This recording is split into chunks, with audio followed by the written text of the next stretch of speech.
আমাদের আজকের সাবজেক্ট হচ্ছে কাশ্মীরে সন্ত্রাসী হামলা, পেহেলগামে সন্ত্রাসী হামলা। এই পেহেলগামের সন্ত্রাসী হামলা নিয়ে আমরা আজকে আলোচনা করব।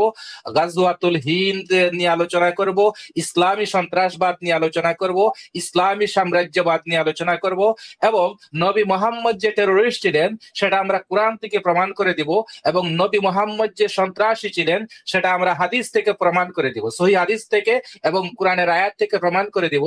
এবং নবী মোহাম্মদের বিজনেস যে ছিল চুরি, চামারি এবং ডাকাতি, মরদস্যু, এরাবিয়ান দস্যু, এই এরাবিয়ান দস্যুর বিজনেসটা ছিল যে চুরি, চামারি, ডাকাতি এবং কাফেলা লুণ্ঠন করা। সেটা আমরা কোরআন থেকে প্রমাণ করে দিব। আমি অলরেডি একটা কোরআনের আয়াত অলরেডি আমার মাথায় চলে আসছে। আল্লাহ যেখানে বলছে, হাল আদুল্লুকুম আলা তিজারাতিন তুনজিকুম মিন আযাবিন আলিম তুমিনুনা বিল্লাহি ওয়া তুজাহিদুনা ফি সাবিলিল্লাহ। আমি কি তোমাদেরকে এমন একটি বিজনেসের কথা বলবো যে বিজনেস তোমরা হচ্ছে তুমিনুনা বিল্লাহ, আল্লাহর প্রতি ঈমান আনবা, ওয়া রাসূলিহি এবং রাসূলের প্রতি ঈমান আনবা, ওয়া তুজাহিদুনা ফি সাবিলিল্লাহ, এবং এই ফাউন্ডেশন নিয়ে তোমরা আল্লাহর রাস্তায় জিহাদ করবা। তো আল্লাহর রাস্তায় জিহাদ করা, আল্লাহর রাস্তায় রক্তপাত করা, কাফের মুশরিকদেরকে হত্যা করা, এটা হচ্ছে মুসলিমদের বিজনেস। আমি প্রায় এবং অলমোস্ট এভরি লাইভে আমি চ্যালেঞ্জ দিয়ে থাকি মুসলমানদেরকে, আচ্ছা মুসলমান তোমরা বলো যে তোমাদের বিজনেসটা আল্লাহ কি দিছে? কেউ বলতে পারে না। কোরআনে তোমাদের বিজনেস কি দিছে? কেউ বলতে পারে না। তখন আমি নিজেই বলে দেই যে কোরআনে তোমাদেরকে একটাই বিজনেস দেওয়া হয়েছে, সেটা হচ্ছে তোমরা মারকাট করবা, তোমরা রক্ত প্রবাহিত করবা, তোমরা কাফেরদের গর্দান কাটবা, তোমরা কাফেরদের মাল দৌলত লুণ্ঠন করবা, তোমরা কাফেরদের নারী এবং শিশুদেরকে গুলাম, দাস এবং দাসীতে পরিণত করবা, এবং তাদেরকে তোমরা ইউজ করবা, ইত্যাদি ইত্যাদি। সো আমরা আলোচনা শুরু করতে যাচ্ছি। আমাদের সাথে আছেন আমাদের সম্মানিত মুফতি ইমরান ভাই। মুফতি ইমরান ভাই, আপনাকে সুস্বাগত আমাদের লাইভে। আমাদের সাথে আছেন আমাদের সম্মানিত মুফতি মাসুদ ভাই। মুফতি মাসুদ ভাই, আপনাকে সুস্বাগত আমাদের লাইভে। দুজনকে ওয়েলকাম। ধন্যবাদ আল্লামা জাস্টিস ভাই, অসংখ্য ধন্যবাদ।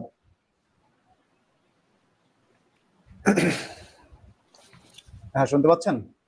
হ্যাঁ, শুনতে পাচ্ছি। তো আমরা আলোচনা আপাতত শুরু করতে পারি। তো আমি রিকোয়েস্ট করব মুফতি মাসুদ ভাইকে যে মুফতি মাসুদ ভাই আপনি আলোচনাটা শুরু করুন, আর রেফারেন্সের যা প্রয়োজন হয় আমাকে বলবেন, আমি quran.com থেকে দেখায় দেবো, sunnah.com থেকে দেখায় দেবো। অসংখ্য ধন্যবাদ আল্লামা জাস্টিস ভাই। আপনি শুরুতেই কোরআনের একটা আয়াত দিয়ে শুরু করেছেন। সাধারণভাবে হুজুররা, মানে আপনিও হুজুর, আমিও হুজুর, ইমরানও হুজুর, হুজুররা যখনই কোনো আলোচনা শুরু করে তখন এই যে বিসমিল্লাহ ওয়াসসালাতু ওয়াসসালামু আলা রাসূলিল্লাহ এই টাইপের শুরু করে কোরআনের একটা আয়াত পাঠ করে। তা আপনিও কোরআনের আয়াত দিয়ে শুরু করেছেন। সূরা আস-সাফের একটা আয়াত, ইয়া আইয়ুহাল্লাযীনা আমানু হাল আদুল্লুকুম আলা তিজারাতিন তুনজিকুম মিন আযাবিন আলীম তুমিনুনা বিল্লাহি ওয়া রাসূলিহি ওয়া তুজাহিদুনা ফি সাবিলিল্লাহি বিআমওয়ালিকুম ওয়া আনফুসিকুম যালিকুম খায়রুল লাকুম ইন কুনতুম তা'লামুন। আচ্ছা, আমি একটু শুনতে চাই ইমরান এবং আল্লামা জাস্টিস ভাই যদি আমাকে কনফার্ম করেন যে আমাকে ক্লিয়ার শুনতে পাচ্ছেন কিনা। জি, আপনাকে ক্লিয়ার শুনতে পাচ্ছি, ক্লিয়ার শোনা যাচ্ছে। তো কেউ একজন বলছেন যে মাসুদ ভাইয়ের সাউন্ড কম শোনা যাচ্ছে। পাঠ করেছেন না, ঠিক আছে, তবে আপনার নেট কানেকশন একটু স্লো হয়তো। ও আচ্ছা আচ্ছা, ইনাফ চলবে মাসুদ ভাই, চলবে। কন্টিনিউ, আপনি কন্টিনিউ করেন প্লিজ। আল্লামা জাস্টিস ভাই যে আয়াতটা পাঠ করলেন, এর অর্থ হচ্ছে যে হে মুমিনগণ, আমি কি তোমাদেরকে এমন এক বিজনেসের কথা বলবো বা ব্যবসার কথা বলবো যে ব্যবসা তোমাদেরকে আযাবিন আলীম অর্থাৎ যন্ত্রণাদায়ক শাস্তি থেকে বাঁচাবে, রক্ষা করবে। সেই ব্যবসা হচ্ছে তোমরা আল্লাহর প্রতি বিশ্বাস স্থাপন করবে, আল্লাহর রাসূলের প্রতি বিশ্বাস স্থাপন করবে বা বিশ্বাস করবে, এবং আল্লাহর রাস্তায় তোমরা যুদ্ধ করবে বিআমওয়ালিকুম ওয়া আনফুসিকুম, তোমাদের জান এবং মাল দিয়ে। এটা তোমাদের জন্য কল্যাণকর। তো জান এবং মাল দিয়ে যুদ্ধ করতে বলা হয়েছে।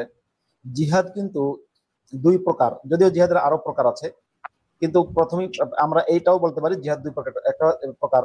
একটা হচ্ছে আল জিহাদুল মালিয়্যু, আর একটা হচ্ছে আল জিহাদুল নাফসিয়্যু। অর্থাৎ একটা হচ্ছে সশরীরে নিজের দেহ নিয়ে জিহাদে ঝাঁপিয়ে পড়া, আর একটা হচ্ছে দেহ নিয়ে না বরং মাল দিয়ে জিহাদে ঝাঁপিয়ে পড়া। অর্থাৎ জিহাদ যারা করছে তাদের সাহায্য দেওয়া, এটাও কিন্তু জিহাদের একটা মানে ইসলামী জিহাদের একটা পর্যায়। তো আমরা যারা মাদ্রাসায় পড়েছি, কওমি মাদ্রাসায় বিশেষ করে, আমার সাথে আছেন আল্লামা জাস্টিস, আছেন মুফতি ইমরান বিন বশির, আপনারা দুজনেই জানেন যে আমরা হেদায়া কিতাবের মধ্যে পড়েছিলাম যে আল জিহাদু ফরদুন আলাল কিফায়াতি ইযা কামা বিহি ফারিকুম মিনান নাস সাকাতা আনিল বাকিন। জিহাদ হচ্ছে ফরজে কিফায়া, যদি কিছু মানুষ এই জিহাদের যে ফরজ আদায় করে, তবে বাকিদের কাছ থেকে জিহাদ আদায় না করার যে গুনাহ, সেই গুনাহ থেকে বাকি হেদায়ার ফরজে মাসুদ কিফায়া ভাই, কাকে বলে? মাসুদ ভাই, হেদায়ার যে এই যে মাসআলাটা আছে, এই যে ফতোয়াটা আছে, ফরজে কেফায়ার ফতোয়াটা আর কোত্থেকে দিল? আমি ফরজে কেফায়া মানি না, আমি এটা ফরজে আইন মানি। ফরজে কেফায়া এটাকে ওরা কিভাবে বানাইলো? আমি আপনাকে আল্লামা জাস্টিস ভাই, আপনার সাথে আমার কোনো মুখালাফাত নাই, কিন্তু আমি ওয়াজহুত তাওফিক বলে দিচ্ছি। এমনিতে যেহেতু মোহাম্মদ বলেছে আল জিহাদু মাদিন ইলা ইয়াউমিল কিয়ামাহ, কিয়ামতের দিন পর্যন্ত জিহাদ চলমান, সুতরাং জিহাদ হচ্ছে ফরজে কিফায়া না, জিহাদ ফরজে আইন এক হিসেবে।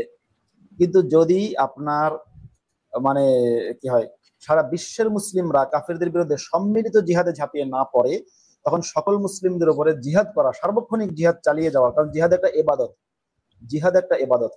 বাংলাদেশের একজন কণ্ঠশিল্পী ছিলেন আইনউদ্দিন আল আজাদ, তার গান কওমি মাদ্রাসার মধ্যে খুবই জনপ্রিয়। তার একটা গান ছিল এটা, জিহাদ আমাদের ইবাদত, না জিহাদ আমাদের ইবাদত, তামান্না আমাদের শাহাদাত। এই গানটা কিন্তু কওমি মাদ্রাসায় খুব জনপ্রিয়। অর্থাৎ আমাদের ইবাদত হচ্ছে জিহাদ, আর আমাদের প্রত্যাশা, আমাদের চাওয়া পাওয়া হচ্ছে শহীদ হয়ে যাওয়া। তো জিহাদ হচ্ছে এমনিতে ফরজে কিফায়া, হানাফি মাযহাবের ফতোয়া এটা। কিন্তু মাসুদ যদি ভাইয়ের নেটওয়ার্ক, দেখা যায় যে কোনো মাসুদ ভাইয়ের অঞ্চলে নেটওয়ার্ক ইসলাম, মুসলিমদের মাসুদ উপরে ভাইয়ের ভিডিও আটকে অমুসলিমরা গেছে। ঝাঁপিয়ে পড়েছে, অর্থাৎ অমুসলিমরা মুসলিমদের উপরে ঝাঁপিয়ে পড়ছে না, তখন হচ্ছে জিহাদ ফরজে কিফায়া। একটু আমি মাফ করবেন, আমি যেখানে আছি এখানে আমি খুব জোরে কথা বলতে পারবো না, আমার একটু কথা আস্তে বলতে হবে কোনো একটা কারণে। তো যাই হোক, আমাকে শুনতে পাচ্ছেন আল্লামা জাস্টিস ভাই? একটু যে যদি আপনাকে কনফার্ম শোনা করেন। যাচ্ছে, আবারও আপনাকে শোনা যাচ্ছে, বাট আপনার ভিডিওটা আটকে গেছে, ভিডিওটা পজ হয়ে আল্লামা গেছে। জাস্টিস ভাই আমাকে শুনতে পাচ্ছেন? জি, শুনতে পাচ্ছি, আপনার ভিডিওটা পজ হয়ে গেছে, ফ্রিজ হয়ে গেছে, নেটওয়ার্ক নাকি একটু আমি শুনতে স্লো আই পাচ্ছি না? থিঙ্ক। হ্যাঁ, মাসুদ ভাইয়ের আচ্ছা, নেট কানেকশন খুব মাসুদ স্লো। ভাইয়ের, হ্যাঁ নতুন একটা মাসুদ জায়গায় ভাইয়ের নেট আছেন হয়তো। কানেকশন, হ্যাঁ হ্যাঁ, মাসুদ ভাইয়ের নেট মাসুদ কানেকশনটা ভাই একটু যা স্লো বলতে আসছে। চাচ্ছেন আমি বুঝতে পারছি মাসুদ ভাই কি বলতে চাচ্ছে। আমি মাসুদ ভাইয়ের পক্ষ থেকে একটু বলছি, যদি মাসুদ ভাইয়ের মতো পারবো না। ওই যে চলে এসছেন। হ্যালো মাসুদ ভাই। মাসুদ ভাইয়ের নেটওয়ার্কের আজকে, মাসুদ ভাইয়ের নেটওয়ার্কের উপরে আজকে আল্লাহর গজব পড়ছে। হুম, মাসুদ ভাই আচ্ছা মাসুদ ভাই আ- আসুক। আচ্ছা মাসুদ ভাই আসো, কিন্তু মিন টাইম আমরা আলোচনাটা কন্টিনিউ করি। আচ্ছা আল্লামা ইমরান ভাই, জাস্টিস ভাই। আপনার সাথে, জি ইমরান ভাই আপনার আপ- সাথে আমি একটু ইন্টারেক্টিভ আলোচনা করি। জি আমি দেখেন, ওরা যে মোল্লারা যে বা ইসলামের ফাউন্ডেশন 4-5টা বানাইছে, নামাজ রোজা হজ জাকাত ইত্যাদি ইত্যাদি 4-5টা বানাইছে, ওরাই ফাউন্ডেশন গুলা বানানো থেকে, এবং জিহাদটাকে ছেড়ে দিছে, কিতাল ফি সাবিলিল্লাহকে ছেড়ে দিছে। না ভাই, আমার আল্লামা দৃষ্টিতে তো জাস্টিস ভাই, প্রথম ফাউন্ডেশনই হচ্ছে জিহাদ এবং কিতাল। হ্যাঁ হ্যাঁ, এটার অনেক হ্যাকমত আছে। আপনি যে বলছেন যে পুরোপুরি ছেড়ে দিয়েছে, এমনটা না। অনেক ব্যাখ্যা বিশ্লেষণে অনেক আলেমের কিতাবাদিতে এটা পাওয়া যায় যে ইসলামের স্তম্ভ 5টা না 6টা, জিহাদকে তারা 1 নম্বরে রাখেন কিংবা 6 নম্বরে রাখেন। তো এটা আমভাবে ব্যাপকভাবে রাখা হয়নি। হ্যাকমত হচ্ছে যে ওই যে মাসুদ ভাই যেটা বলতে চাচ্ছিলেন যে জিহাদ যেহেতু জিহাদ তো আম, মনে করুন কিছু মানুষের জিহাদ করবার মাধ্যমে যদি ইসলামী হুকুমত কায়েম হয়ে যায়, তাহলে তো জিহাদের প্রয়োজনীয়তা থাকে না। অর্থাৎ জিহাদের উদ্দেশ্য তো হচ্ছে ইসলাম ক্ষমতায় থাকবে, ইসলাম সর্বাগ্রে থাকবে, একদম ইসলামের জিম্মি হয়ে থাকবে, শাসনাধীন থাকবে অন্যান্য ধর্মের সমস্ত লোকেরা। তো ইসলাম ক্ষমতায় আসবার পরে জিহাদের তেমন একটা প্রয়োজনীয়তা নেই। সেই কারণে কিছু মানুষের মাধ্যমে যদি জিহাদের প্রয়োজনীয়তা পূরণ হয়ে যায়, জিহাদের যে উদ্দেশ্য সেটা সাধিত হয়ে যায়, তাহলে জিহাদের প্রয়োজনীয়তা নাই। ঠিক আছে, এই কারণে এটাকে আমভাবে রাখা হয়নি। এবং আরো একটা হেকমত হচ্ছে যে জিহাদের ব্যাপারটা অনেক মুসলিম যাদের ইমান দুর্বল কিংবা নব মুসলিম, ইসলামে যারা সবেমাত্র দীক্ষিত হয়েছে, তারা এই জিহাদ কাটাকাটি মারামারি খুনোখুনির ব্যাপারটা নরমালি নিতে পারবেন না। তো তারা যদি শুনেন যে ইসলামের স্তম্ভ 5টা কিংবা 6টা, এর মধ্যে জিহাদ আছে, যে অমুসলিমদেরকে মারা হয়, তাদের মেরে কেটে তাদের মা বোনদেরকে দাসী বানানো হয়, এই জিহাদের যে ব্যাপারটা আছে, এটা শুনে তারা ইসলাম থেকে সরে যাবে। তো এমন আরো কিছু হিকমতের কারণে, প্রজ্ঞার কারণে তারা এই জিহাদটাকে ইসলামের 5টা স্তম্ভের মধ্যে রাখেনি, কিংবা 6টার মধ্যে রাখেনি।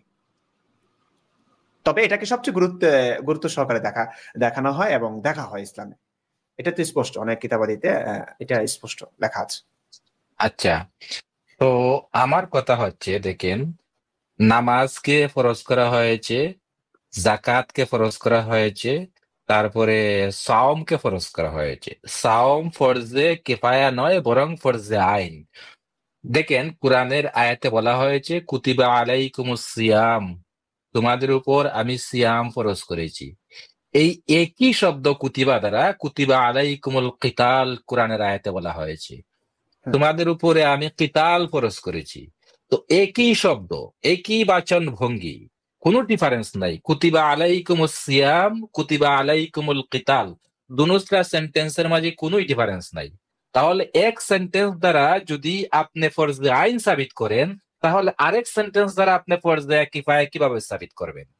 2 নম্বর কথা হচ্ছে যে বিজনেস, কোরআনে একটা মাত্রই বিজনেস মোহাম্মদীদেরকে দেওয়া হয়েছে, মোহাম্মদকে দেওয়া হয়েছে, মোহাম্মদের ফলোয়ারদেরকে দেওয়া হয়েছে। বিজনেসটা হচ্ছে কতল কিতাল করা, জিহাদ করা, যে আয়াতটা আমি প্রথমে পড়েছিলাম, তারপরে মুফতি মাসুদ ভাইয়া পড়েছেন যে ইয়া আইয়ুহাল্লাযীনা আমানু হাল আদুল্লুকুম আলা তিজারাতিন তুনজিকুম মিন আযাবিন আলীম তুমিনুনা বিল্লাহি ওয়া রাসূলিহি ওয়া তুজাহিদুনা ফি সাবিলিল্লাহ বিআমওয়ালিকুম ওয়া আনফুসিকুম।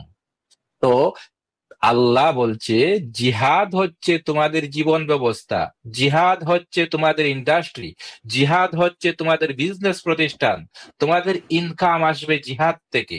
আল্লাহ কিন্তু আর কোনো জিনিসকে বিজনেস বলেন নাই। আল্লাহ কিন্তু নামাজ পড়াটাকে বিজনেস বলেন নাই। আল্লাহ কিন্তু রোজা রাখাটাকে বিজনেস বলেন নাই। আল্লাহ কিন্তু জাকাত দেওয়াটাকে বিজনেস বলেন নাই। আল্লাহ কিন্তু হজ করাটাকে বিজনেস বলেন নাই। আল্লাহ বিজনেস বলেছেন জিহাদ করাটাকে, কতল কিতাল করাটাকে। জিহাদের যদি এত গুরুত্ব কোরআনে দেওয়া হয়, কোরআনে কিন্তু মাল্টিপল মোর দেন 200 আয়াত, 200 কে আরো বেশি দেখাতে পারবো, যেসব আয়াতে জিহাদের কথা বলা হয়েছে, কিতালের কথা বলা হয়েছে, রক্তপাতের কথা বলা হয়েছে। এমনকি কোরআনে এমনও আয়াত আছে যে আয়াতে বলা হয়েছে তোমরা যদি আল্লাহর রাস্তায় জিহাদ না করো, তাহলে তোমাদেরকে ধ্বংস করে দিয়ে আমি নতুন এক জাতি সৃষ্টি করব, যে জাতি আল্লাহর রাস্তায় জিহাদ করতে পছন্দ করবে। দেখেন, কোরআনে কিন্তু বলা হয় নাই যে তোমরা যদি নামাজ পড়া ছেড়ে দাও তাহলে তোমাদেরকে ধ্বংস করে দিব। কোরআনে কিন্তু বলা হয় নাই তোমরা যদি জাকাত দেওয়া ছেড়ে দাও তাহলে তোমাদেরকে ধ্বংস করে দেব। কোরআনে কিন্তু বলা হয় নাই তোমরা যদি সাওম পালন করা ছেড়ে দাও তোমাদেরকে ধ্বংস করে দেব। কোরআনে কিন্তু বলা হয় নাই তোমরা যদি হজ করা ছেড়ে দাও তাহলে তোমাদেরকে ধ্বংস করে দেব। আল্লাহ কিন্তু বলছে তোমরা যদি জিহাদ ছেড়ে দাও তাহলে তোমাদেরকে আমি ধ্বংস করে দেব। তারপরে কোরআনের আরেকটা আয়াতে বলা আছে যে তোমাদের মধ্যে এমন কিছু লোক কেন থাকে না যে যারা এলিম অর্জনের জন্য, কিছু সংখ্যক লোক এলিম অর্জনের জন্য তারা বড় বড় স্কলারদের কাছে যাবে, তাদের কাছে এলিম অর্জন করবে। বলছে কিছু সংখ্যক লোক এলিম অর্জনের জন্য, বলছে কিছু সংখ্যক লোক। তাহলে এলিম অর্জন করা হচ্ছে ফরজে কিফায়া। কিছু সংখ্যক লোকে যদি এলিম অর্জন করে ইটস ইনাফ, আর বাকি সবাইকে জিহাদে যেতে বলছে। তাহলে জিহাদের গুরুত্ব কিন্তু এই আয়াতে বলা হয়েছে যে এলিম অর্জন করাটা হচ্ছে ফরজে কিফায়া, আর জিহাদটা এই আয়াত যদি আমরা বিশ্লেষণ করি তাহলে এই আয়াতের ব্যাখ্যা বিশ্লেষণ করলে আমরা দেখতে পাবো যে জিহাদ করাটা ফরজে আইন হয়ে যায়, আর এলিম অর্জন করাটা ফরজে কিফায়া হয়ে যায়। আমি আয়াতগুলা স্ক্রিনে নিয়ে আসবো একটা একটা করে। তো এখানে আমার আপত্তি, উলামায়ে ইসলামগণ কেন জিহাদকে ইসলামের ফাউন্ডেশন রাখেন না, বা রাখলেও 6 নম্বরে কেন রাখেন? এটা তো 1 নম্বরে থাকার দরকার। 2 নম্বর কথা হচ্ছে উলামায়ে ইসলামগণ জিহাদকে কেন ফরজে কিফায়া বানায় দিলেন? জিহাদটা ফরজে আইন। আরেকটা কথা হচ্ছে, এখানে মুফতি মাসুদ ভাই বলছিলেন যে জিহাদ হচ্ছে 2 প্রকার, একটা হচ্ছে জিহাদ বিল মাল, আর একটা হচ্ছে জিহাদ বিল জিহাদ জিহাদ জিহাদ জিহাদ বিল আসলিহা, মালের যুদ্ধ আর অস্ত্রের যুদ্ধ। এখন এই আয়াতে যে বলা হয়েছে তুমিনুনা বিল্লাহি ওয়া রাসূলিহি ওয়া তুজাহিদুনা বিআমওয়ালিকুম ওয়া আনফুসিকুম, তোমরা তোমাদের মাল এবং জান দ্বারা জিহাদ করবা। তো আমি কিন্তু এই দুইটাকে একসাথে রিলেটেড করতে চাই। যুদ্ধক্ষেত্রে গিয়া সশস্ত্র জিহাদ করা এবং মালের জিহাদ করা দুইটাকে আমি একসাথে রিলেটেড করতে চাই। একসাথে কিভাবে আমি রিলেটেড করব, যে যুদ্ধক্ষেত্রে আপনি যাবেন কিভাবে? যুদ্ধক্ষেত্রে যেতে হলে তো আপনার একটা তলোয়ার লাগবে, একটা ঘোড়া লাগবে, একটা ঢাল লাগবে, আপনার ধনুক লাগবে, তীর লাগবে, আপনার সুরক্ষা বর্ম লাগবে, হ্যাঁ, ইত্যাদি তো আপনাকে কিনতে হবে। সো ইত্যাদি যে আপনি কিনবেন, এই ইনভেস্টটা যে করলেন, এটা হচ্ছে আপনার মালের জিহাদ, এটা হচ্ছে আপনার ফাউন্ডেশন। এই ফাউন্ডেশন নিয়ে আপনি তারপরে জিহাদের ময়দানে অবতীর্ণ হবেন। তাহলে দুইটাকে একসাথে কিন্তু রিলেটেড করা যায়। তারপরে জানের জিহাদ কিভাবে হচ্ছে? জানের জিহাদটাকেও এটার সাথে রিলেটেড করা যায় কিভাবে? যে যুদ্ধক্ষেত্র গেল একজন মুজাহিদ, গিয়া যুদ্ধ করতে করতে সে শহীদ হয়ে গেল, অর্থাৎ সে যুদ্ধ করে তার জানটা দিয়ে দিল। তাহলে মালের জিহাদ, জানের জিহাদ এবং অস্ত্রের জিহাদ, তিনটাকে আমরা একসাথে রিলেটেড করতে পারি স্টেপ টু স্টেপ। মালের জিহাদ হচ্ছে ফাউন্ডেশন, জানের জিহাদ হচ্ছে যুদ্ধক্ষেত্র প্রাণ প্রাণ বিসর্জন দেওয়া, আর অস্ত্রের জিহাদ তো হচ্ছে অস্ত্রের জিহাদ। এটা তো আর বলার অপেক্ষা রাখে না। তো আমি এটাকে একসাথে রিলেটেড করি। তো কথা হচ্ছে কি, আমরা কোরআনের আয়াতগুলা স্ক্রিনে শুরু করে লোকদেরকে বলবো, আমরা মোল্লাদের মতো বলবো না, যে মোল্লারা যে মুখস্থ মুখস্থ বলে, আমরা এরকম মুখস্থ মুখস্থ বলবো না। আচ্ছা, আমরা তো মিস করতেছি মাসুদ ভাইকে। মাসুদ ভাইয়ের নেটওয়ার্কে হলোটা কি? আজকে তো মাসুদ ভাইয়ের নেটওয়ার্কে গজব পড়ে গেছে। মাসুদ ভাই কি মানে মানে মুসলিম হয়ে ফিরে গেছে, হেদায়েত প্রাপ্ত হয়ে ফিরে গেছে ইসলামের দলে, নাকি আমাদেরকে ঘৃণা করছে? তাওবা করে নাকি চলে? তাওবা করলে তো আমাদের সামনে তো করবে না, আমাদেরকে নিয়ে তো তাওবা করবে। মাসুদ ভাই যদি ম্যানেজ হয়ে যায়, তাহলে আমরা ম্যানেজ হব না কেন? আমরা তো প্রশ্নের উত্তর চাই। আমরা যেগুলা প্রশ্ন রাখতেছি, আমরা তো সবসময় বলি, ভাই আমাদের সংশয় আছে, আমাদের প্রশ্ন আছে, আমাদের সংশয় আপনারা দূর করুন, আমাদের প্রশ্নের উত্তর দিন। আমাদের সংশয় যদি আপনারা দূর করতে পারেন, আমাদের প্রশ্নের উত্তর যদি আপনারা দিতে পারেন, তাহলে আমরা মুসলমান হব না কেন? আমরা ইসলাম মানবো না কেন? আপনারা ভাই শুক্রবারে একবার নামাজ পড়বেন, একটা প্রিমিয়াম দিবেন, তারপরে তারপরে মোল্লাকে কিছু হাদিয়া দিবেন, তারপরে আল্লাহুম্মা সাল্লি আলা গড়ে আইনে মোল্লাকে পড়াবেন, মোল্লাকে মোরগ পোলাও মাংস খাওয়াই দিবেন, একটু প্রিমিয়াম টিমিয়াম দিয়ে আপনারা জান্নাতটাকে আপনারা রেজিস্টার করে নেবেন, জান্নাতুল ফেরদাউসও আপনারা সব রেজিস্টার করে নেবেন।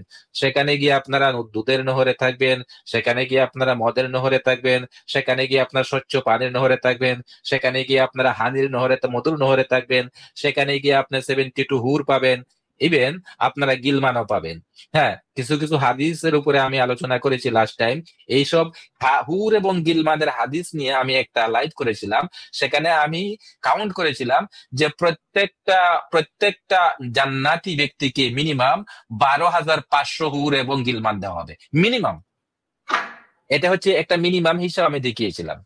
তো হুর দেওয়া হবে, গিলমান দেওয়া হবে, কত রকমের নহর দেওয়া হবে। সেখানে আপনারা মস্তি করবেন, সেখানে আপনারা এনজয় করবেন, আপনারা এনজয় করবেন, আমরাও তো এনজয় করতে চাই। সেগুলা যদি সত্যি হয়, আমাদের প্রশ্নের উত্তর যদি আপনারা সলভ করতে পারেন, তাহলে আপনাদের সাথে আমরাও জান্নাতে যেতে চাই, আমরাও জান্নাতে যেতে চাই। তো আপনারা এত স্বার্থপর কেন? আপনারা একা একা জান্নাতে যাবেন কেন? আমাদের প্রশ্নের উত্তর দিয়ে আমাদেরকেও জান্নাতে নিয়ে যান, বিশ্ববাসীকে জান্নাতে নিয়ে যান। বিশ্ববাসীর যে প্রশ্ন আছে আপনার ইসলামের উপরে, আপনার কোরআনের উপরে, এইসব প্রশ্নের উত্তর আপনারা দিন। যদি আপনারা সন্তোষজনক উত্তর দিতে পারেন, তাহলে আমরা মুসলমান হব না কেন? আমরা মুসলিম তো ছিলামই, আমরা ইসলাম ছাড়লাম কেন? আর এখনো তো আমরা বলি না এমন যে আপনারা যদি আমাদের প্রশ্নের উত্তর দিয়ে দেন, তাহলে আমরা ইসলাম কবুল করব না। আমরা তো এখনো বলতেছি, আপনারা আমাদের প্রশ্নের উত্তর দিয়ে দেন, সন্তোষজনক উত্তর দিয়ে দেন, সুগারকোটের উত্তর ছাড়েন, রিয়েল উত্তর দেন, তাহলে আমরা আবার ইসলামে ফিরে আসব, আমরা আবার আপনাদের দাওয়াত কবুল করব, তাওবা করব। সরি, আচ্ছা ইমরান ভাই বলুন, আমি করি, স্ক্রিনটা শেয়ার করি। আচ্ছা, না যা বলছেন, যা বলার আপনি বলছেন সবকিছু আসলে আমার কথাগুলো, এগুলো একই কথা একই আসলে। তো রিপিট করার কোনো প্রয়োজন নাই। আপনি বলছেন, আমি শুনছি মন্ত্রমুগ্ধ হয়ে।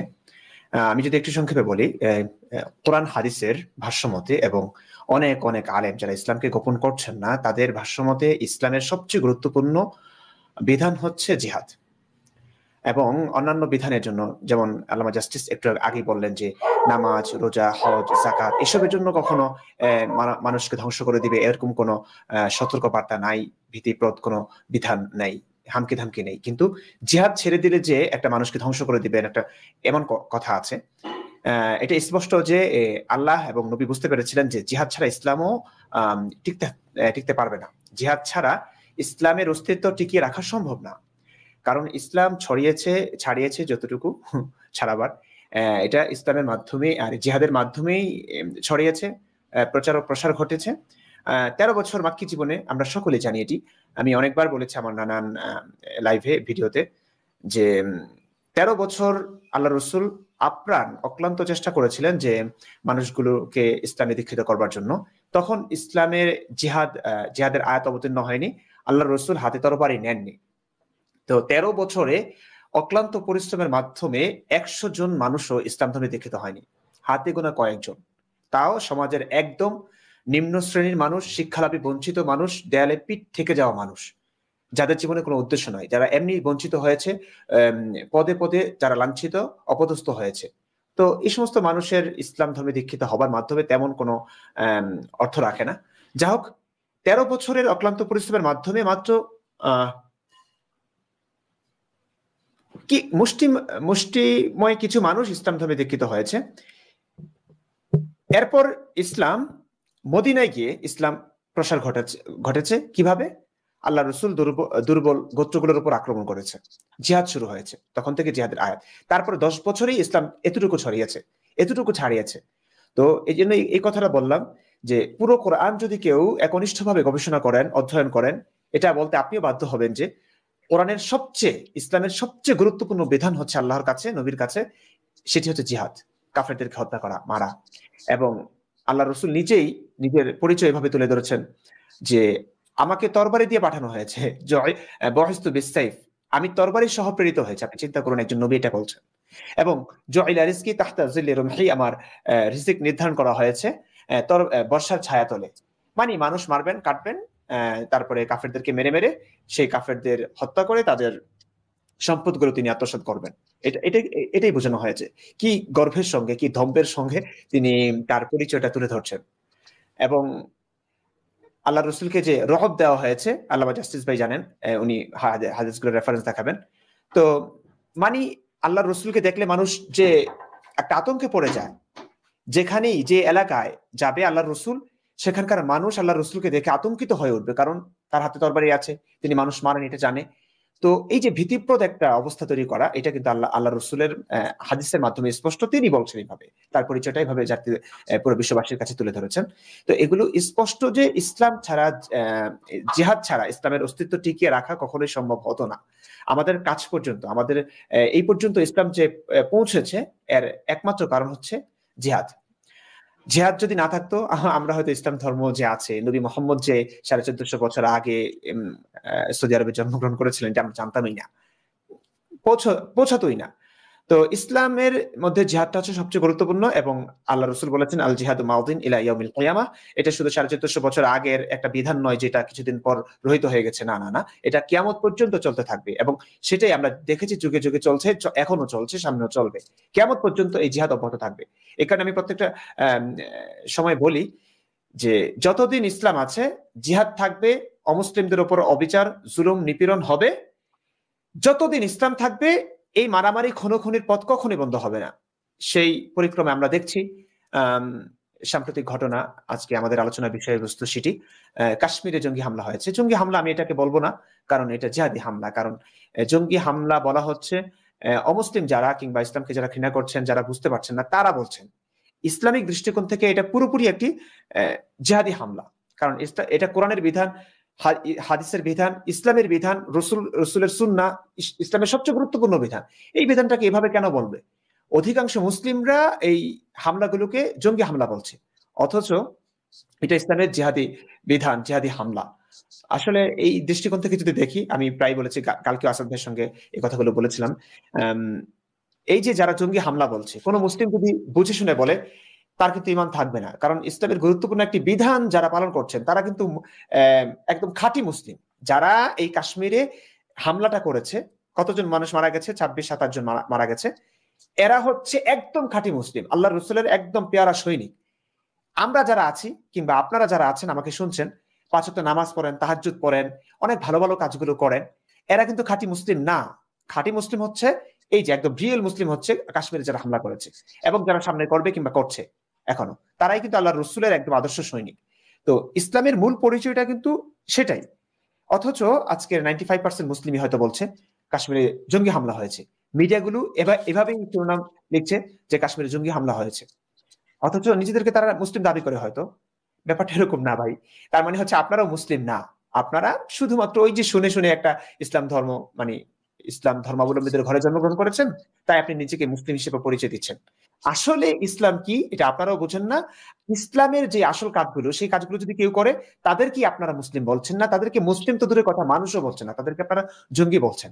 আমরা প্রতিনিয়ত বারবার একই কথা বোঝাবার চেষ্টা করছি যে এই যে মূল ইসলাম, যে ইসলামেই জঙ্গিবাদের কথা লেখা আছে, যেটাকে আপনারাই জঙ্গিবাদ বলে মনে করছেন, এটাই হচ্ছে মূল ইসলাম।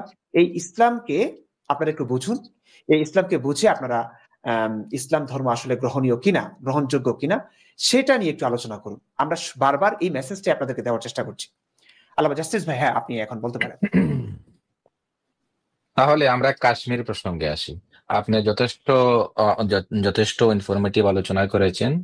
তো আমাদের আলোচনাটা যেহেতু আজকে কাশ্মীর হামলা নিয়ে চলছে, তো কাশ্মীর হামলাটা নিয়ে আলোচনা করি। দেখেন, কাশ্মীরের পেহেলগামে যে হামলাটা হয়েছে, যে জিহাদি হামলাটা হয়েছে, এটা সম্পূর্ণ পিওর ইসলামিক জিহাদের একটা হামলা, একটা আক্রমণ, একটা অতর্কিত আক্রমণ। তো অতর্কিত আক্রমণ, এটা হচ্ছে নবী মুহাম্মদের সুন্নত। নবী মুহাম্মদ যখন কোনো কোথাও সৈন্যদল প্রেরণ করতেন, তারা রাত্রের বেলা সেখানে আক্রমণ করার প্রস্তুতি নিত। তারা ভোর রাত্রে সেখানে যেত এবং ভোর রাত্রে গিয়ে সেখানে আক্রমণ করত। এরকমের অতর্কিত আক্রমণ আমরা নবী মুহাম্মদের যে সমস্ত গাজওয়া হয়েছে, যে সমস্ত সারিয়া হয়েছে, ইসলামের যতগুলা যুদ্ধ হয়েছে, প্রাথমিক যুদ্ধগুলা, এই যে কাফেলাগুলাতে আক্রমণ করা হয়েছিল, সবগুলাই নবী মুহাম্মদের পক্ষ থেকে অতর্কিত আক্রমণ করা হয়েছিল। ইভেন যে গাজওয়াতুল বদরের প্রথমেও আরো কতটি অ্যাটাক হয়েছিল, এইগুলা সবগুলাই কাফেলা লুণ্ঠনের অ্যাটাক হয়েছিল। সর্বশেষ একটা অ্যাটাক হয়েছিল গাজওয়াতুন নাখলা নামে অ্যাটাক হয়েছিল, সেখানে কিছু ধন সম্পদ হস্তগত হয়েছিল নবী মুহাম্মদের। আর বাকিগুলাতে আরো 7-8টা অ্যাটাক যে হয়েছিল, ওইগুলাতে দেখা গেছে যে মক্কার তিজারতি কাফেলা যেগুলা ছিল, সিরিয়া থেকে বাণিজ্য করে যারা মদিনার রাস্তা হয়ে মক্কায় যারা ফিরে আসতেছিলেন, তাদের উপরে নবী মুহাম্মদ রাস্তায় অ্যাটাক করার চেষ্টা করেছে বারবার, কিন্তু তারা হয়তো রাস্তা বদলে অন্য রাস্তা দিয়ে মদিনায় চলে এসেছে, মক্কায় চলে এসেছে।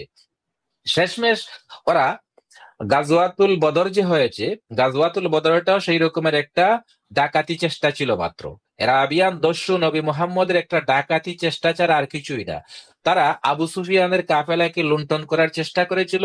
আবু সুফিয়ান অনেক চতুর একজন ব্যক্তি ছিলেন। তিনি টের পেয়ে গেছিলেন যে তার উপরে আক্রমণ হবে। তো তিনি টের পেয়ে যাওয়ার পরে মক্কাবাসীর কাছে তিনি মেসেজ প্রেরণ করলেন যে তোমাদের কাফেলায়, তোমাদের বাণিজ্যিক কাফেলায় এই নবী মুহাম্মদ, আরাবিয়ান দস্যু নবী মুহাম্মদ আক্রমণ করবে। তোমরা তোমাদের কাফেলাকে, তোমাদের বাণিজ্য কাফেলাকে রেস্কিউ করার জন্য তোমরা সৈন্যদল প্রেরণ করো। তো এই মেসেজ পেয়ে মক্কা থেকে কিছু সংখ্যক লোক গিয়েছিল আবু সুফিয়ানের বাণিজ্যিক কাফেলাকে উদ্ধার করার জন্য। তারা ওইদিকে গিয়ে জানলো যে আবু সুফিয়ান যেহেতু অনেক চালাক মানুষ, তিনি অন্য একটা রাস্তা ধরে তিনি নিরাপদে মক্কায় চলে এসেছেন। তারপরে অধিক সংখ্যক মানুষই সেখান থেকে ফিরে চলে এসেছে এবং কিছু সংখ্যক মানুষ রয়ে গেল সেখানে, যে আমরা যেহেতু এত দূর আসলাম, আমরা টায়ার্ড, আমাদের ক্লান্তিটা দূর করার জন্য আমরা এখানে একদিন অবস্থান করি। সো এখানে তারা অবস্থান করেছিল। এখানে হয়তো তারা বিয়ার টিয়ার ইত্যাদি পানও করেছিল, তারা হয়তো ড্রাঙ্ক হয়ে পড়েছিল। এমত অবস্থায় নবী মুহাম্মদ তাদের উপর আক্রমণ করেছিল এবং সেখানেই গাজওয়াতুল বদরটা অনুষ্ঠিত হয়েছিল। এবং যেহেতু কিছু সংখ্যক মানুষ মাত্র সেখানে ছিল, এবং তারা যেহেতু এখানে শুধু এনজয় করার জন্য, টাইম পাস করার জন্য সেখানে অবস্থান করেছিল, তারা যুদ্ধ করার পরিকল্পনায় সেখানে যেহেতু অবস্থান করছিল না, এই জন্য তারা হয়তো ড্রাঙ্ক অবস্থায় ছিল এবং তাদের উপরে আক্রমণ করে নবী মুহাম্মদ সেদিন বিজয় হয়ে গিয়েছিল। না হলে নবী মুহাম্মদ বিজয় লাভ করতে পারতো না। গাজওয়াতুল আহজাবে নবী মুহাম্মদ তো যুদ্ধই করে নাই। হ্যাঁ, নবী মুহাম্মদ কি করলো, এই যে মদিনার তিন দিকে পাহাড় দ্বারা পরিবেষ্টিত ছিল, আরেক দিক খোলা ছিল। এই একদিক যে খোলা ছিল, এই একদিকটা কিভাবে বন্ধ করা যায়, সালমান ফার্সি তাকে পরামর্শ দিয়েছিল যে এক কাজ করা যায়, একটা দিক যে খোলা আছে এই দিকটাতে আমরা পরীক্ষা খনন করে দেই, যেন মক্কাবাসী তাদের উট নিয়ে, তাদের ঘোড়া নিয়ে তারা যেন আমাদের এই মদিনায় প্রবেশ না করতে পারে। আমরা যদি পরীক্ষাটা খনন করে ফেলি তাহলে আমাদের কোনো যুদ্ধ করতে হবে না। ইভেন নবী মুহাম্মদ তো পরীক্ষা খনন করলোই এবং আত্মগোপন করলোই। আত্মগোপন করার পরেও নবী মুহাম্মদ মক্কার একটি গোত্রের কাছে, আমি গোত্রের নামটা ফিলহাল ভুলে গেছি, গোত্রের কাছে তিনি অফার করেছিলেন যে তোমরা যুদ্ধ আমাদের সাথে না করে তোমরা মক্কায় ফিরে যাও, এই বছর মদিনায় যে ফসল উৎপাদিত হবে, যে খেজুর হবে, যে আঙ্গুর হবে, এর 1/3 তোমাদেরকে দিয়ে দিব। নবী মুহাম্মদ কিন্তু এই সন্ধির জন্য তাদেরকে এই রকমের ঘুষ অফার করেছিল, কিন্তু শেষমেশ এই সন্ধিটা হয় নাই। কিন্তু শেষমেশ নবী মুহাম্মদ যুদ্ধ করে নাই। কথা হচ্ছে নবী মুহাম্মদ যুদ্ধ করবে না কেন? আল্লাহ তো তাকে প্রতিশ্রুতি দিয়েছে। আল্লাহ বলছে ওয়ালা তাহিনু ওয়ালা তাহজানু ওয়া আনতুমুল আলাউনা ইন কুনতুম মুমিনিন। তোমাদের ভয়ের কোনো কারণ নেই, তোমাদের দুশ্চিন্তার কোনো কারণ নেই। তোমরা যদি মুসলিম হয়ে থাকো তাহলে তোমরা মোকাবেলা করো এবং তোমাদের বিজয় সুনিশ্চিত। তোমাদের সৈন্যবাহিনী যদি কম হয়, কাফেরের সৈন্যবাহিনী যদি বেশি হয়, আল্লাহ তোমাদের জন্য আসমানি বাহিনী প্রেরণ করে দিবেন। তো গাজওয়াতুল খন্দকের সময় আসমানি বাহিনী কোথায় ছিল? গাজওয়াতুল বদরে তোমরা ড্রাঙ্ক মানুষের উপরে আক্রমণ করে তোমরা সেখানে জিতে গেছো, এবং জিতে গিয়ে তোমরা বলছো তোমাদের নাকি আসমান থেকে আল্লাহ 3000 ফেরেশতা প্রেরণ করে দিয়েছে, আসমান থেকে নাকি আল্লাহ 5000 ফেরেশতা প্রেরণ করে দিয়েছে। আরে তোমাদের সেই 5000 10,000 ফেরেশতা গাজওয়াতুল খন্দকের সময় গেল কোথায়? মরে গেছিল? লাপাত্তা হয়ে গেছিল? নাকি তোমাদের আল্লাহ যে তোমাদেরকে ওয়াদা দিয়েছে সেই ওয়াদা কি ভুলে গেছে? ওয়ালা তাহিনু ওয়ালা তাহজানু ওয়া আনতুমুল আলাউনা ইন কুনতুম মুমিনিন। আরো বিভিন্ন আয়াতে আল্লাহ কোরআনে বলছে যে ওয়াকানা হাক্কুন আলাইনা নাসরুল মুমিনিন, মুমিনদেরকে সাহায্য করা আমার উপর অর্পিত দায়িত্ব। তো নবী মুহাম্মদ মুমিন ছিল না? নবী মুহাম্মদকে তুমি সাহায্য করো নাই কেন? উহুদের ময়দানে নবী মুহাম্মদের দন্ত কাফেররা ভেঙ্গে দিল কেন? তুমি তো নবী মুহাম্মদকে স্পেশালি ওয়াদা দিচ্ছ তুমি মুহাম্মদকে হেফাজত করবা। স্পেশালি নবী মুহাম্মদের জন্য ওয়াদা আছে। মুফতি ইমরান ভাই, আল্লাহ কুরআনে বলছে ওয়াল্লাহু ইয়াসিমুকা মিনান নাস। নবী মুহাম্মদের জন্য স্পেশাল ওয়াদা আল্লাহ দিছে যে আল্লাহ, নবী মুহাম্মদ তোমার ভয় করার কোনো কারণ নাই, আল্লাহ নিজে তোমাকে মানুষের সব রকমের অনিষ্ট থেকে রক্ষা করবেন।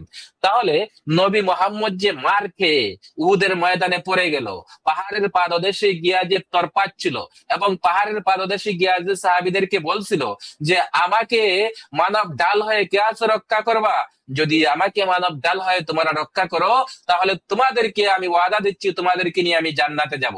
নবী মুহাম্মদ সেই দিন মানুষের কাছে সাহায্য চাইলো, নবী মুহাম্মদ তার সৃষ্টিকর্তা ঈশ্বরের কাছে সেদিন সে সাহায্য চাইলো না।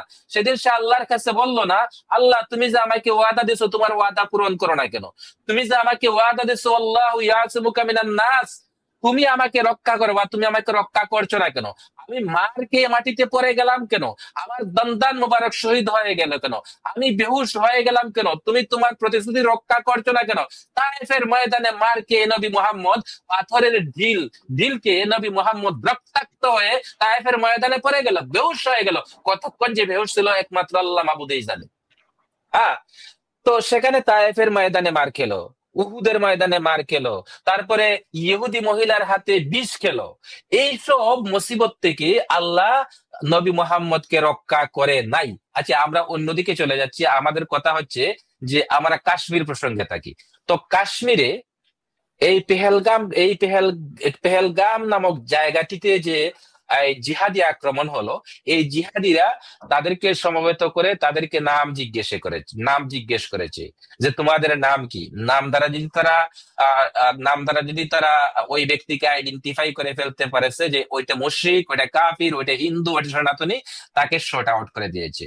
নাম দ্বারা যদি সে নিশ্চিত না হতে পারে, তাহলে তাকে বলছে তুমি আজানের শব্দগুলো বলো, তুমি কালিমা বলো। যারা আজানের শব্দ বলতে পারছে, যারা কালিমা বলতে পারছে, তাদেরকে ছেড়ে দিয়েছে।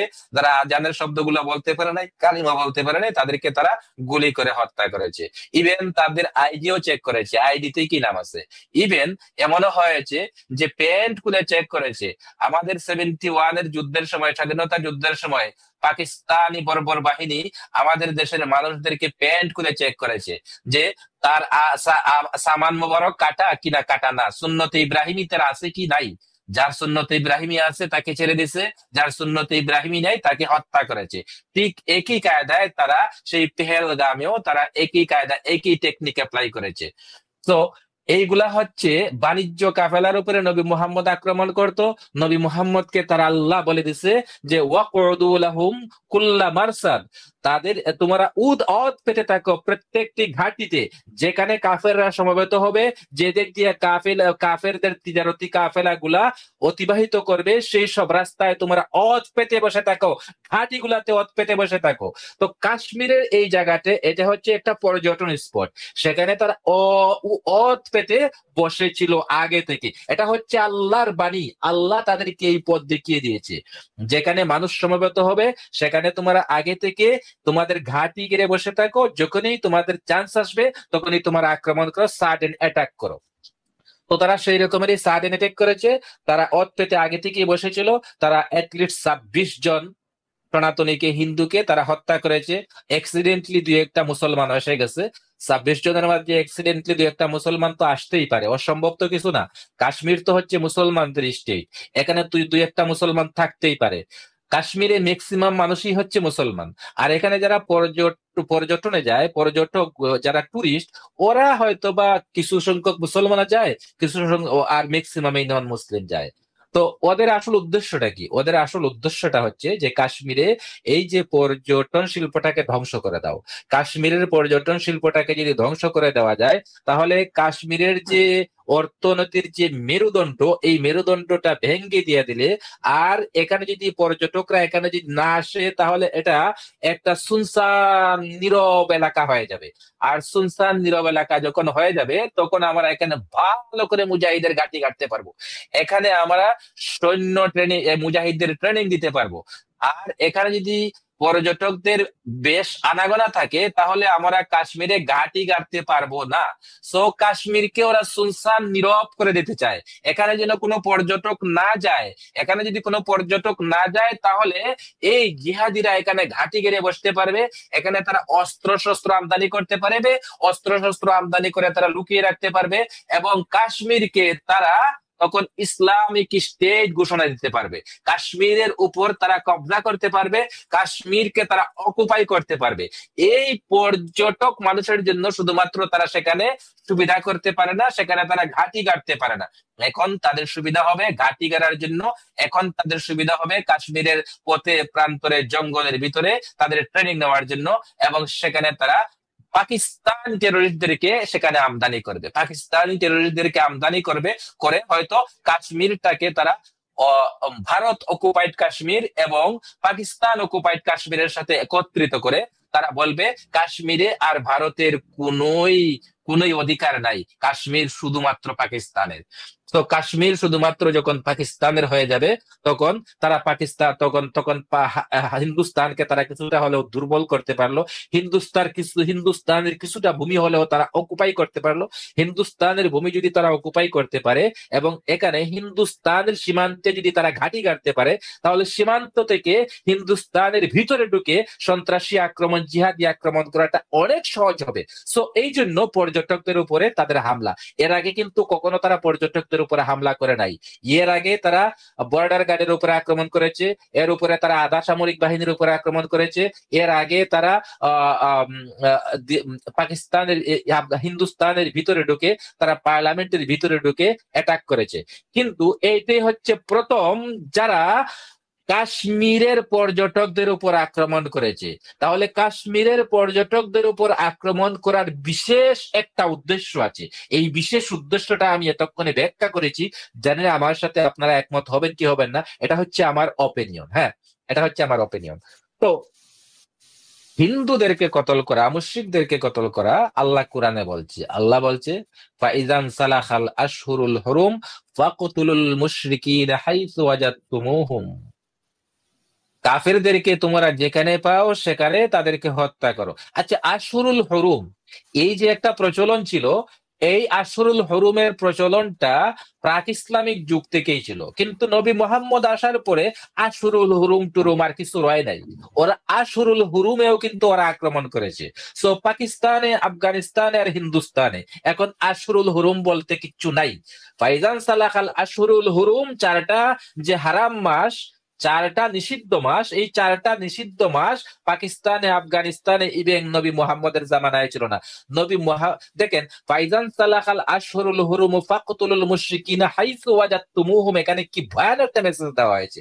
ভয়ানক মেসেজটা এরকমের যে আল্লাহ কোরআনে বলছে, কোরআনের আয়াতটা আমি ফিলহাল আমার মেমোরিতে নাই, আমি অনুবাদটা বলতেছি। অনুবাদটা হচ্ছে, কেউ যখন মসজিদুল হারামের এলাকায় চলে আসে সে নিরাপদ। মসজিদুল হারামের এলাকায় মানুষ যাক অথবা পশু পাখি যাক অথবা চতুষ্পদ জন্তু যাক, মসজিদুল হারামের এলাকায় আপনি কারো উপরে হাত তুলতে পারবেন না, কাউকে আপনি গালি দিতে পারবেন না, কাউকে আপনি হত্যা করতে পারবেন না, কাউকে আপনি ইনজুর্ড করতে পারবেন না, সেটা আশহুরুল হুরুম হোক অথবা আশহুরুল হুরুম না হোক। হ্যাঁ, মসজিদুল হারামে ঢুকে যাওয়া মানে আপনি নিরাপদ। আল্লাহ স্বয়ং ঘোষণা দিচ্ছে মসজিদুল ওয়ামান দাখালাহু কানা আমিনান, এই আয়াতের অংশ বিশেষ আমার মনে হয়েছে, ওয়ামান দাখালাহু কানা আমিনান, যে মসজিদুল হারামের এলাকায় ঢুকে যাবে সে কাফির হোক অথবা মুসলিম হোক, সে পশু পাখি হোক অথবা চতুষ্পদ জন্তু হোক, সে কিন্তু আল্লাহর নিরাপত্তায় চলে যায়। তো এই আয়াতে আল্লাহর এই বিধানটাকে মুহাম্মদ লঙ্ঘন করেছে। মুহাম্মদ বলছে ফাইজান সালাখাল আশহুরুল হুরুম ফাকতুলুল মুশরিকিনা হাইসু ওয়াজাদতুমুহুম, এর অর্থ হচ্ছে যে মসজিদুল হারামেও যদি কেউ থাকে তাকে হত্যা করো। ইভেন মক্কা বিজয়ের সময় নবী মুহাম্মদ কি করেছে, কাবার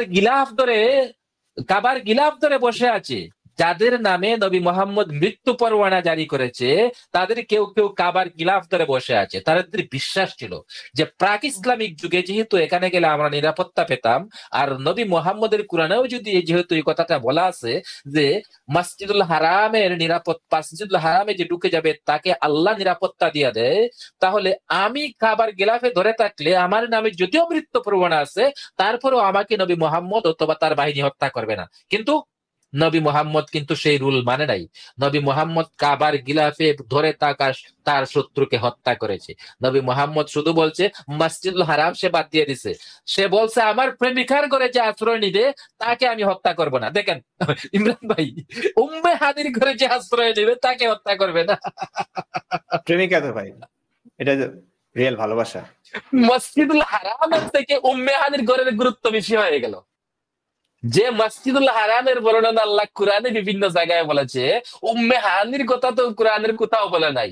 যে মসজিদুল হারামে কোনো পশু পাখি বা কোনো প্রাণী মসজিদুল হারামের এলাকায় ঢুকে গেলে আল্লাহ নিরাপত্তা দিয়েছে, ওমান দাখালাহু কানা আমিনা। আল্লাহর সেই নিরাপত্তার বিধান নবী মুহাম্মদ লঙ্ঘন করে সেখানে মানুষ হত্যা করলো, আর বললো আমার প্রেমিকার ঘরে যে আত্মগোপন করবে, আমার প্রেমিকার ঘরে যে শেল্টার আশ্রয় করবে, আমি তাকে হত্যা করব না। তাদেরকে হত্যা করাও হয় নাই। উম্মে হানির ঘরে দুই একজন দুশ্মন ছিল, তাদেরকে হত্যা করাও হয় নাই। উম্মে হানি তাদের জন্য সুপারিশ করেছে, ওরা হচ্ছে আমার কাজিন, ওদেরকে মাফ করে দাও। ওকে ঠিক আছে উম্মে হানি, তোমার কাজিন মাফ করে দিছি। ভাই কি বলবো। তারপরে আবু সুফিয়ানকে খুশি করার জন্য বলছে আবু সুফিয়ানের ঘরে যে আশ্রয় নেবে সে নিরাপদ। ভাই আবু সুফিয়ানকে খুশি করার জন্য সে কি করলো, বললো আবু সুফিয়ানের ঘরে যে আশ্রয় নেবে সে নিরাপদ, উম্মে হানির ঘরে যে আশ্রয় নেবে সে নিরাপদ। আবু সুফিয়ানকে শুধু এই কথা বলেই সে খুশি করে নাই, আবু সুফিয়ানকে মক্কা বিজয়ের পরে সে অন্তত 500 উট ঘুষ হিসেবে দিয়েছিল। শুধু আবু সুফিয়ানকে না, মক্কার আরো আরো বড় বড় নেতাদেরকে 500 700 করে উট সে উপহার দিয়েছিল, ঘুষ উপহার দিয়েছিল, যাতে করে আবু সুফিয়ান মুহাম্মদের দলভুক্ত হয়ে যায়, যাতে করে মক্কার অন্যান্য বড় বড় লিডাররা নবী মুহাম্মদের পক্ষপাত হয়ে যায়, যেন নবী মুহাম্মদের বিপক্ষে চলে না যায়। নবী মুহাম্মদের পথের কাঁটাগুলাকে সে গলা কেটে হত্যা করেছে, ছড়িয়ে দিয়েছে, না হয় ঘুষ খাইয়ে তাদেরকে নীরব করে দিয়েছে। আবু সুফিয়ানকে ঘুষ খাইয়ে নীরব করে দিয়েছে, আরো বড় বড় নেতাদেরকে ঘুষ খাইয়ে নীরব করে দিয়েছে। আচ্ছা, 500 উটের বাজার মূল্য কত ভাই? আজকালকে 500 উটের বাজার মূল্য কত হবে? একটা উটের দামই আজকাল 1 লাখ টাকার, 1 লাখ টাকার কম হবে না, লাখ টাকা কেন, আরো বেশি হবে। হ্যাঁ, তো 500 উটের দাম কত হয়? আল্লামা জাস্টিস ভাই, মাসুদ ভাই তো আসলো না আজকে। তো আমার ইচ্ছে ছিল যে জাস্ট 10-15 মিনিট শরীক হয়ে তারপর চলে যাব, আমার বাসায় মেহমান আছে এবং আমরা মাসুদ ভাইয়ের কোনো মেসেজ তো পাচ্ছি না। মাসুদ ভাই আজকে হ্যাঁ, আমি আমার প্রায় 1 ঘন্টা হতে চললো। মাসুদ ভাই নাই বলে আমি হয়তো আপনাকে একা ছেড়ে চলে যেতে পারছি না। এখন তাহলে সংক্ষেপে করুন, আমি তাহলে বিদায় নিচ্ছি। আপনি একটু চালিয়ে যান। আপনি অনেক কথা বলেছেন, যথেষ্ট। আসলে আমি যদি কিছু কথা বলতে চাই, আমি চলে যাচ্ছি এখনই। যাওয়ার আগে বলতে চাই, দেখুন, আপনারা যারা আমাকে শুনছেন, আল্লামা জাস্টিসকে শুনছেন, মাসুদ ভাই, আসাদ ভাই, আসিফ মহিউদ্দিন ভাইকে শুনে আসছেন এতদিন ধরে, তারা কিন্তু বুঝতে পারছেন এবং বাংলাদেশে যারা অবস্থান করছেন বুঝতে পারছেন যে একটা বিপ্লব ঘটছে, একটা বিপ্লব ঘটে গেছে। মানুষের মধ্যে জিজ্ঞাসা সৃষ্টি হচ্ছে, প্রশ্ন তৈরি হচ্ছে, মানুষ প্রশ্ন করতে শিখে গেছে। আমি একটা কথাই বারবার বলি যে মানুষ যদি প্রশ্ন করতে শিখে যায়, কোন মুসলিমরা যদি প্রশ্ন করতে শিখে যায়, ইসলাম প্রশ্নবারে জর্জরিত হয়ে টিকবে না। আমাদের সঙ্গে অনেকেই আলোচনা বসতে চান, ডিবেটে বসতে চান। আমি সেই সময়টা দিতে চাই না। আমি এই সমস্ত আলোচনা শুনেছি। আমি একটা কথা বলি যে কম পড়ে কম জেনে মানুষ এই পথে আসে না, সংশয়বাদী হয় না। প্রচুর জানতে হয়, প্রচুর বুঝতে হয়, তারপরেই মানুষের মাঝে সংশয় দেখা দেয়। নইলে আমরা সবাই কিন্তু জন্মসূত্রে মুসলিম ছিলাম। যা হোক, এখন এটা ধরে রাখুন আপনারা যাদের মনে প্রশ্ন তৈরি হচ্ছে, এই প্রশ্নগুলো ছড়িয়ে দিন। আপনাদের প্রত্যেকটা গ্রামে, এলাকায় একটা মসজিদ আছে, মসজিদে ইমাম, মুয়াজ্জিন আছেন, খতিব আছেন। শ্রদ্ধার সঙ্গে, ভালোবাসার সঙ্গে তাদেরকে প্রশ্নগুলো করুন। তারা গোজামিল দেওয়ার চেষ্টা করবে। আপনারা আমাদেরকে যারা শুনেন, নিশ্চয়ই আপনারা যুক্তিবাদী, আপনারা যথেষ্ট জ্ঞানী গুণী, আপনারা গোজামিলগুলো ধরতে পারবেন। আমি কিছু রেফারেন্স দিয়ে ভিডিওগুলো বানাচ্ছি। আল্লামা জাস্টিস ভাই তো রেফারেন্স দিয়ে কথা বলেন, দেখান। তো সেই ক্ষেত্রে আপনারা ইন্টারনেটের যুগে সবাই জানবেন যে হাদিসটা কিভাবে পাওয়া যায়, কোথায় পাওয়া যায়। সেখান থেকে গিয়ে রেফারেন্স সহ তাদেরকে, ইমামদেরকে জিজ্ঞেস করুন যে হুজুর এই কথা ইসলামে বলা আছে, এটা তো কোনোভাবেই গ্রহণযোগ্য না, এটা কোনোভাবেই মানা যায় না, মানবিক দৃষ্টিকোণ থেকে তো কোনোভাবেই এটাকে মানা যায় না। যৌক্তিক প্রশ্নগুলো ছুড়ে দিন, যেটা আমি বাংলাদেশে থাকা অবস্থা করেছি। যদিও জানি এটা করতে গেলে অনেক রিস্ক আছে, তবে একটা কথা আপনারা মনে রাখবেন যে রিস্ক নিতেই হবে, পরিবর্তন নইলে আসবে না। যারা এই যে ভয় পাচ্ছেন, আতঙ্কে আছেন, এই আতঙ্কের কারণেই, এই ভয়ে অবস্থার কারণেই কিন্তু ইসলাম বিজয়ী হয়েছে যুগে যুগে। 1450 বছর আগের ইতিহাস যদি আপনি একটু নিরপেক্ষভাবে বিশ্লেষণ করেন, দেখবেন যে ইসলামের শত্রু যারা ছিল, সমালোচক যারা ছিল, ইসলামের বিরোধী যারা ছিল, তারা আপনাদের মতো ছিল, একটু ভয় পেত বেশি। নবী মুহাম্মদের সাহাবীরা এতটা হিংস্র ছিল, তাদের সঙ্গে আসলে হিংস্রতায় বাকি যারা ছিলেন তারা পেরে ওঠেননি। মানে তারা কল্পনা করতে পারেনি যে নবীর কথা শুনে একদম মাথাটা কেটে নবীর কাছে এনে দিবে, এটা তারা কল্পনা করতে পারেনি। এতটা হিংস্রতা, এতটা ভয়াবহ তারা ছিল। সেই কারণে আমি সবসময় একটা কথা বলি ভাই, এই যুগে দেখেন যারা সভ্য, যারা ভদ্র, এরা কখনো প্রতিবাদ করতে চায় না, তারা সবসময় ঝামেলাকে এড়িয়ে চলতে চায়। আর এই দুর্বৃত্তরা, জঙ্গিরা, মুসলিম জিহাদিরা এই দুর্বলতার সুযোগটা নেয় যে আমাদেরকে তারা ভয় পাচ্ছে। নবী মুহাম্মদের কথা একই, যে আমাকে আমাকে টেরোরিজম দিয়ে পাঠানো হয়েছে। হ্যাঁ, টেরোরিজম, সন্ত্রাস, মানে আমাকে দেখলে মানুষ ভয় পাচ্ছে। এই যে ভয়ের বিজনেস, অনেক মুভিতে দেখবেন, আজকে আমরা ভাবছি একটা মুভি দেখবো, মুভিতে ভিলেনরা একটা ভয়ের রাজত্ব সৃষ্টি করে, ভয় সৃষ্টি করে, আতঙ্ক সৃষ্টি করে। সেই আতঙ্কে বহু সরলমনা মানুষ, সভ্য ভব্য মানুষ, এরা ভয় পেয়ে যায়, এরা প্রতিবাদ করতে পারে না, ভয়ে এরা হাত গুটিয়ে বসে থাকে। আর এই সুযোগটাই তারা নেয়। যুগে যুগে বিভিন্ন ইতিহাসে আমরা এটাই দেখি, যারা বিজয়ী হয়েছে তারা আসলে নম্র ভদ্র মানুষদেরকে তারা হারিয়ে দিয়েছে এই ভয়ের মাধ্যমে। তো আপনারা যদি ভয় পান, এই ভয়টা আসলে মানবতার জয়কে আনবে না, মানবতার বিজয়কে চিনিয়ে আনতে পারবে না কখনোই। তো ভয়কে জয় করতেই হবে। প্রশ্ন করলে আপনাকে মারবে না, আপনি প্রশ্ন করুন, খুব সুকৌশলে যদি আপনি প্রশ্ন করতে পারেন, আমার মনে হয় না কোনো সমস্যা হবে। নবী মোহাম্মদকে গালি দেওয়ার প্রয়োজন নেই, আপনি শুধু প্রশ্নগুলো করুন। এবং আমি মাঝে মাঝে আপনাদের কমেন্টগুলো আমি খুব দেখি, যদিও প্রত্যেকের রিপ্লাই দেওয়া সম্ভব হয় না। আপনারা অনেক গালিগালাজ করেন। আমি মনে করি ভাই, গালিগালাজ করবে মুমিনরা, কারণ এদের ভাষা খুবই নোংরা। এরা ঠিক মতো গালিও দিতে পারে না। আমি কালকে আসাদ ভাইকে বলেছিলাম এরা গালিও দিতে পারে না, বাতি ভুল করে। আমি শ্রদ্ধার সঙ্গে বলি, ভাই গালি দিচ্ছেন দিন, একটু শুদ্ধ করে দিন, একটু শুদ্ধ ভাষায় গালাগালিটা দিন। নইলে আপনি যে গালি দিচ্ছেন, আপনার গালিটা তো মানে সুন্দর হচ্ছে না, মানুষ বুঝে যাবে যে আপনি আসলে কিছুই না, আপনি কিছু জানেন না, মূর্খ অজ্ঞ। তো গালিটা দিলেও একটু ভালো করে দিন, অন্তত শুদ্ধ ভাষায়, মানে বানানটা শুদ্ধ করে দিন। আমি এভাবে বলি। তো আমারও মাঝে রাগ যে উঠে না ভাই, রাগ তো সবারই আছে। নবী মোহাম্মদকে গালি দিয়ে আপনি কি করবেন? কিছু করতে পারবেন না। 1450 বছর আগের একটা মানুষ মরে গেছে, মরে হয়তো ভূত হয়ে আছে, সেই মানুষের অস্তিত্ব নাই, কিন্তু সেই মানুষটার কারণে এখনো কিছু মানুষ মরছে, এটা দুঃখজনক, এটা অত্যন্ত দুঃখজনক। আমি যদি এই অনুভূতিটা না থাকতো যে নবী মোহাম্মদের কারণে এখনো কিছু মানুষের প্রাণ নাশের আশঙ্কা না থাকতো, তাহলে আমি কখনো হয়তো এই পথে আসতাম না। আমি পরিবারের পরিজন, মাতৃভূমি, মাতৃভাষা কিছু বিসর্জন দিতাম না। আমি লাইফটা এনজয় করতাম, ঠিক আছে, ভালো একটা পরিবারে ছিলাম, সুখী পরিবার ছিলাম, আমি লাইফটা এনজয় করতাম, একটা মানুষকে ভালোবেসে সংসার করতাম, এমন যাযাবরের মতো জীবনযাপন করতাম না। এই যে প্রতিবাদ করছি নিজের সমস্ত কিছু বিসর্জন দিয়ে, আমি হয়তো এই পথে কখনই আসতাম না যদি 14.5 বছর আগের একটা মানুষের জন্য এখন কিছু নিষ্পাপ মানুষ না মরতো, তাদের প্রাণ না ঝরতো, আমি এই পথে আসতাম না। এখন যেহেতু এই মানুষটার কারণে কিছু মানুষের জীবন যাচ্ছে, এখনো এই যে বাংলাদেশে হিন্দুরা মরছে, কি তারা বলছে, কি প্রশ্ন করছে তারা? নবী মোহাম্মদকে নিয়ে কটূক্তি তারা করছে। কটূক্তি কেন করা যাবে না ভাই? এই মানুষটা যা যা করেছে, কটূক্তি বলতে আপনারা কি বোঝেন? যারা মোহাম্মদকে নিয়ে সমালোচনা করছেন, গালি দিচ্ছেন, গালি বলতে আপনি কি বুঝেন? কটূক্তি বলতে আপনি কি বুঝেন? কটূক্তি শব্দের অর্থ কি? গালি শব্দের অর্থ কি? একটা মানুষ খুন করেছে, তাকে খুনি বলা কি গালি নাকি? একটা মানুষ ধর্ষণ করেছে, বর্তমান সমস্ত স্ট্যান্ডার্ড অনুযায়ী আপনি গুগলে সার্চ করেন ধর্ষণের সংজ্ঞা কি, সেই সংজ্ঞাটা আপনি মিলান নবী মোহাম্মদের কর্মকাণ্ডগুলোর সাথে, দেখবেন যে একদম খাপে খাপ মমতাজের বাপ মিলে যাচ্ছে। তো একটা মানুষ নবীর কোন একটা কারণে, হাদিস থেকেই তো আমরা পেয়েছি এগুলো কারণে যদি সেই মানুষটাকে ধর্ষক বলে, এটা তো গালি হলো না। তো আপনারা সেই মানুষটাকে মেরে ফেলছেন, একটু বোঝার চেষ্টা করছেন না যে এই মানুষটা কেন নবীকে ধর্ষক বললো, কোন হাদিসের কারণে ধর্ষক বললো, এটা আপনারা বলছেন না। তো আমি আল্লামা জাস্টিস ভাই, আমাকে শুনতে পাচ্ছেন? হ্যালো, জি, আপনাকে আমি শুনতে পাচ্ছি। আপনার ভিডিও এরর হয়ে গেছে। আচ্ছা আচ্ছা, আমি চলে যাচ্ছি। তো আমার অনুরোধ থাকবে, আপনারা একটু প্রশ্নগুলো তৈরি করুন, প্রশ্নগুলো ছড়িয়ে দিন। আমার ভিডিওগুলো শেয়ার দিতে, কমেন্ট করতে অনেকে ভয় পান। ভাই, এত ভয় পেলে কিচ্ছু হবে না। কমেন্ট করলে আপনারা মরবেন না কিছু। আপনারা সুকৌশলে কমেন্ট করতে পারেন, আমার প্রশংসা করা লাগবে না, আমার কথাগুলো যৌক্তিক কিনা, আমার প্রত্যেকটা কথার রেফারেন্স দিয়ে বলি। তো কোন হাদিসের কথাই তো বলছি, আমি কোরআন হাদিসের বাণীগুলোই তো ছড়িয়ে দিচ্ছি, সেখানে কমেন্ট করতে আপনার ভয় কিসের? সেই ভিডিওগুলো শেয়ার দিতে ভয় কিসের? তো এটাই বলছি, আল্লামা জাস্টিস বলেন, মাসুদ ভাই বলেন, আসাদ ভাই বলেন, তারা সবাই কিন্তু রেফারেন্স দিয়ে কথা বলেন। যে কথাগুলো বলছেন এগুলো তার নিজের কথা না, নিজেদের কথা না। আমার কথাগুলো আমার নিজের কথা না, ইসলাম থেকে নিয়েছি। এই কথাগুলো সর্বোচ্চ প্রচার চাই।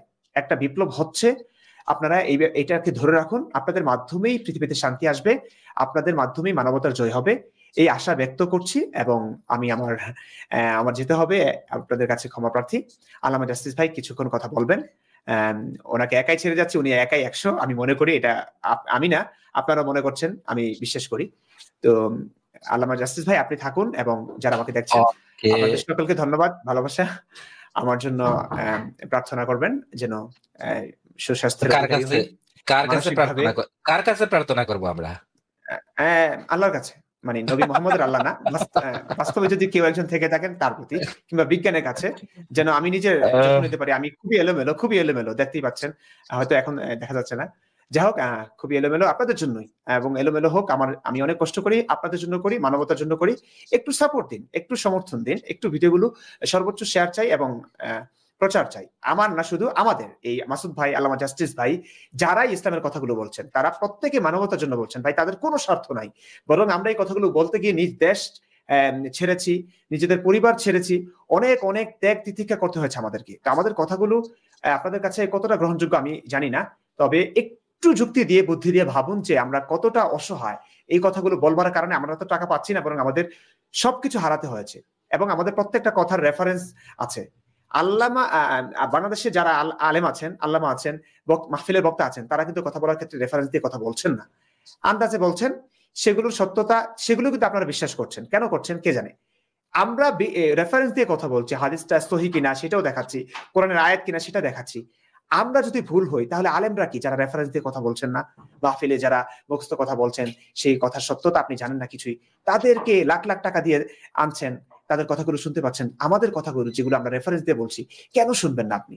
মানে এতটা অন্ধ কেন হবেন আপনি? এবং এই কথাগুলো শেয়ার করতে, প্রচার করতে আপনাদের ভয় কিসের? একসঙ্গে যদি সকলেই প্রচার করেন, কতজন মানুষকে ওরা মারবে? একসঙ্গে যদি সবাই আওয়াজ তোলেন, কতজন মানুষকে ওরা মারবে, কাটবে? তো এই জন্য বলছি, যা হোক, আমি যাচ্ছি। ভালো থাকুন, সুস্থ থাকুন। শুভকামনা আপনাদের সকলের জন্য। আল্লামা জাস্টিস ভাই, বিদায় ওকে, নিচ্ছি আমি। ওকে ইমরান ভাই, আমাদের সাথে সঙ্গ দেওয়ার জন্য, কথা বলার জন্য, গুরুত্বপূর্ণ কথাগুলো বলার জন্য আপনাকে অনেক অনেক ধন্যবাদ। মাসুদ ভাইকে তো ধন্যবাদ দেওয়াই গেল না, উনি ডিসকানেক্ট হয়ে গেলেন, আর আসতে পারবেন না, উনি ইনবক্সে হ্যাঁ, বলেছেন। হ্যাঁ, তো আপনাকে অনেক অনেক ধন্যবাদ এতক্ষণ পর্যন্ত আলোচনা করার জন্য। আর আমিও বেশিক্ষণ থাকবো না, আমি জি বলছিলাম জি, যে আমার হ্যাঁ, দর্শক, আপনি সংক্ষেপে শেষ করে দিন। জি। আমাদের অডিয়েন্সকে আমি রেফারেন্স দেখাবো, আমি কয়েকটা রেফারেন্স দেখায় তারপর আমি সংক্ষেপে শেষ করে দিব। আমি আর ভাই, বলেছিলাম কিছু যে কমেন্ট আল্লাহ, আমার, কিছু কমেন্ট আপনারা একটু দেখাতে পারেন। মানুষ খুব দুষ্টু দুষ্টু কমেন্ট করছে, একটু বিনোদনের প্রয়োজন আছে। আমার মাঝে মাঝে খুব হাসি পায় এদের কমেন্ট দেখে, কি যে দুষ্টু এরা। এগুলো দেখাতে পারেন। একজন লিখেছে, কই নবীর বুড়ো বয়সে কে দাঁড়াতো। আচ্ছা, আমি যাই। আচ্ছা, ঠিক আছে ইমরান ভাই, ধন্যবাদ। ওকে। ভালো থাকবেন, আবার জি কথা হবে জি, আপনার সাথে। আপনিও আপনিও। জি জি জি।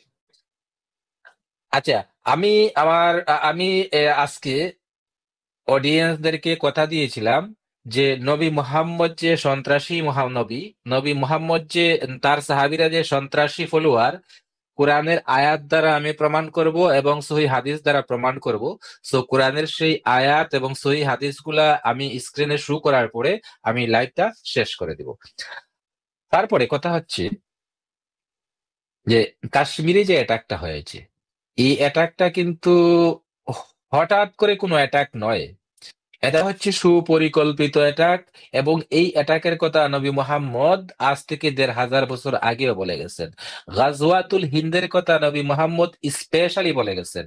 সো গাজওয়াতুল হিন্দ, পার্ট অফ দা গাজওয়াতুল হিন্দ, এই অ্যাটাক গুলা হচ্ছে আজ এই কাশ্মীরের অ্যাটাক, তারপরে মুম্বাই অ্যাটাক, তারপরে হিন্দুস্তানের সীমান্তে যতগুলা অ্যাটাক, পাকিস্তানি সন্ত্রাসী মুজাহিদরা যেসব ঘাঁটি গেড়ে বসে আছে হিন্দুস্তানের সীমান্তে এবং তারা থেমে থেমে যেসব অ্যাটাক করে, এইগুলা সবই হচ্ছে পার্ট অফ দা গাজওয়াতুল